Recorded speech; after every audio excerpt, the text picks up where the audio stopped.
Semangat terus ya. Iya, kita akan ngobrol nih 2 segmen. Segmen pertama kita akan ngobrol terkait dengan ketidakpuasan PBSI terhadap hasil dari BWF ya. Karena merasa kalau di peringkat ketiga, kenapa tidak lebih ada privilege dibandingkan peringkat keempat.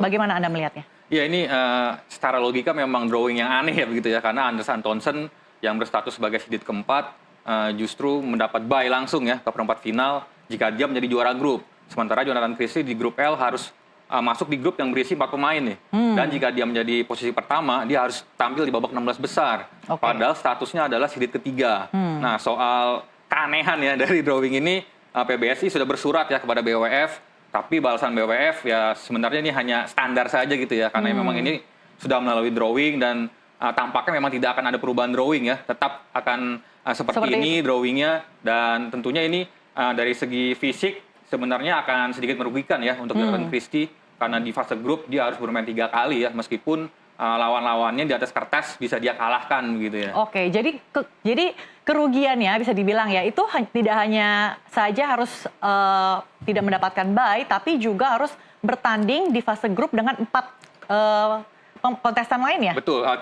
ya.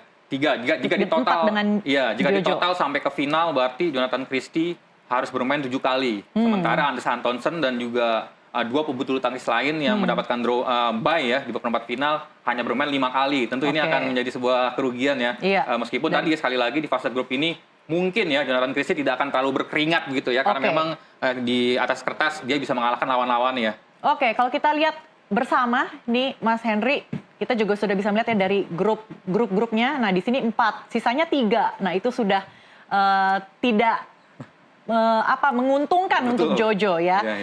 Tapi apakah di grup Jojo itu sendiri kontestan-kontestannya itu bisa dengan mudah dilibas oleh Jojo? Sebenarnya dibilang mudah tidak juga ya, karena tentunya semua pemain yang lolos ke Olimpiade ini kita lihat ada pemain yang luar biasa. Kevin Gordon, Julian Karagi. Nah, bagaimana? Apakah ini mereka tandingan yang sepadan atau bagaimana? Atau lebih kuat? Ya, kalau Lakshya Sen ini sebenarnya sudah sering bertemu dengan Jojo ya. Dan yang menarik ini ada Kevin Gordon. Kevin Gordon ini adalah pebulu tangkis Guatemala, dan jika kita ingat di tahun 2020 ya di Olimpiade Tokyo, dia bisa membuat kejutan ya sampai ke semifinal.